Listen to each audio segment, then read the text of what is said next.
Hello, welcome to my new video. আজকে আমি তোমাদের সাথে শেয়ার করবো আমার আইল্যাশ এক্সটেনশন, যেটা আমি নিজেই ঘরে করি, একবার করেছি আর কি। তো আমি আবার আজকে করব। আমার ফেসবুক স্টোরিতে হচ্ছে আমার যখন প্রথম আমি আইল্যাশ এক্সটেনশনটা করি তখন ওটা আপলোড দেওয়ার পর স্টোরিতে দেওয়ার পর আমি অনেক মেসেজ পেয়েছিলাম, আপু কোনটা দিয়ে করেছো, কত টাকা লাগলো, তুমি একাই করেছো নাকি, মানে অনেক কিছু আমি কমেন্ট পেয়েছি। তো ওটা আজকে তোমাদের সাথে আমি শেয়ার করবো। মানে এভাবে আমার মোটামুটি প্ল্যানিং ছিল যে আমি আজকে দিনে হচ্ছে আইল্যাশ এক্সটেনশন করবো। তো ভাবলাম একটা ভিডিও করে রাখি। তো এখন আমি তোমাদের দেখাই যে আমি কোনটা দিয়ে আমি আইল্যাশ এক্সটেনশন করি। যে আমার আইল্যাশ এক্সটেনশনের কিট, হ্যাঁ এটা কিটই। আমি যে লাস্ট টাইম আমি ইউজ করেছিলাম আর কি, যে এখান থেকে আমি ইউজ করেছিলাম।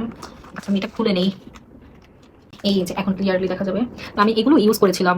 তো আজকে আবার দিব, দেখি কেমন কি হয়। আমি আমি মেবি পুরোটুকু হচ্ছে ভিডিওতে দিতে পারবো না, বাট আমি কিভাবে করি ওইটাই তোমাদের সাথে শেয়ার করবো। তো দেখি মাস্কারার মতো যেটা কোথায় আসে না কেন, এই যে একটা হচ্ছে বন্ড আর একটা হচ্ছে সেল। তো আমি এই দুইটা কাজ কোনটা কি আগে এটা বলে দিই, আমি একটু দেখাই। তো এটা হচ্ছে বন্ড। বন্ড হচ্ছে এই যে ব্লুটা, মেবি এটা ব্লু। আমি অ্যাকচুয়ালি প্রপারলি সবকিছু বলতে পারবো না যে কোনটা কি বা আসল বিষয়। তো আমি যতটুকু আমার ধারণা যতটুকু আমি অতটুকু বলি, কারণ আমি নিজেকে ইনফ্লুয়েন্সার দাবি করবো না। আমি মাত্র নতুন, মানে নিজের আর কি টুকি থেকে সবকিছু শেয়ার করি, কারণ আমি মেকআপ কোর্স করি নাই বা আমি প্রপারলি মেকআপ পাই না, নিজে যতটুকু পারি অতটুকু আমি তোমাদের সাথে শেয়ার করি। তো এটা হচ্ছে বন্ড। এটা হচ্ছে প্রথমে আমার আইলিশে দিয়ে কিছুক্ষণ রাখবো, 5 মিনিট মতো রাখার পর হালকা যখন শুকিয়ে আসবে তখন হচ্ছে আমি আইলিশগুলো লাগাবো। আর যখন পুরোপুরি আইলিশ লাগানো হবে তখন হচ্ছে এই সিলটা, এটা সিল করে দিতে হবে। এটা হচ্ছে একদম মাস্কারার মতো দেখতে, মানে নর্মালি হচ্ছে এভাবে সিল করে দিলি জিনিসটা হচ্ছে মানে রিয়েল আইলিশের সাথে হচ্ছে ফেক আইলিশটা হচ্ছে একদম অ্যাডজাস্ট হয়ে যায়। আমি পুরোপুরি হচ্ছে ক্যামেরার মধ্যে করতে পারবো না, কারণ যেহেতু এটা আরেকটা কথা, আমাকে কমেন্ট অনেকে বলছিল আপু এটা কি অনেক সহজ নাকি অনেক কঠিন। আমি বলবো অবশ্যই অবশ্যই অবশ্যই এটা খুবই কঠিন করা, কারণ আমি যখন প্রথমবার করলাম তখন আমি হচ্ছে আয়নার সামনে দাঁড়িয়ে ফোনে ফ্ল্যাশ দিয়ে দেন আমি দেখে দিতেছিলাম। তো আমার এই চোখটাও মোটামুটি 35 মিনিট মতো, হ্যাঁ আধা ঘন্টা 35 মিনিট হবে আমার লেগেছিল, বাট এটা অত সময় লাগেনি। তো দেখি কেমন কি।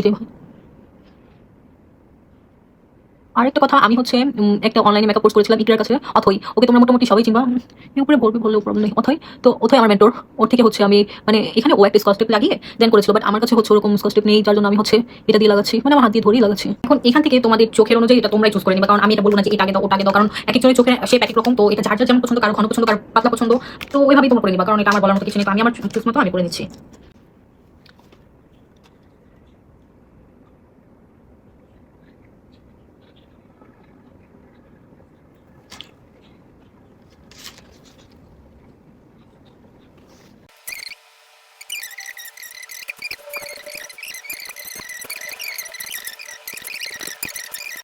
সিল করবো নর্মালি।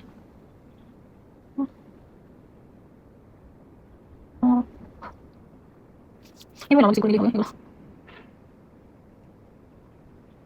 খুবই অদ্ভুত লাগতেছে, বাট এটা হচ্ছে যখন আমার একদম চোখের মধ্যে ভালো মতো সেট হয়ে যাবে তখন দেখতে অবশ্যই অবশ্যই অবশ্যই ভালো লাগবে। আমি একটু পর আর কি, আমার আধা ঘন্টা পর আমি কিছু ছোট ছোট ক্লিপ তোমাদের সাথে আবার শেয়ার করবো। সো আল্লাহ হাফেজ।